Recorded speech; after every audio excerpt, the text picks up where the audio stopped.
మొన్న మీరు సినిమాలో ప్రతి సినిమాకి కూడా ఒక సినిమా స్టంట్స్ అంటారు, ఒక సినిమాకి పాటలు రాస్తారు, ఒక సినిమాకేమో డైరెక్షన్, పర్యవేక్షణ కొన్ని సినిమాలకి. లేదు, పర్యవేక్షణ ఏం చేయలేదు. ఏం లేదా? లేదు. ఓకే. ఆ 24 క్రాఫ్ట్స్ పైన ఒక గ్రిప్ తెచ్చుకోవడానికి ట్రై చేస్తా ఉన్నారు. ఈ నటుడిగా వెళ్తూ డైరెక్షన్ వైపు ఏమైనా అవకాశం వస్తే చేసే అవకాశం ఉందా?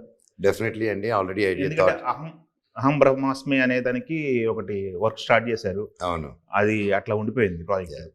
అది డెఫినెట్గా శ్రీకాంత్ రెడ్డి గారు మేము కలిసి ఒక రోజు చేస్తాము. కాకపోతే ఇప్పుడు ఇన్ ద డైరెక్షన్ అంటే animation side I'm more interested to direct. So feature films వైపు నాకు I'm having great teams and I'm happy ఈ స్పేస్. సో యానిమేషన్ ఒక I can't announce the name ఇంకా. సో దాన్ని చాలా దాదాపు ఒక 3-4 years నుంచి దాని మీద ఒక చాలా రీసెర్చ్ చేసుకుంటూ చేస్తున్నాం. It's more like a family, more kids oriented, wear parents also can enjoy with them.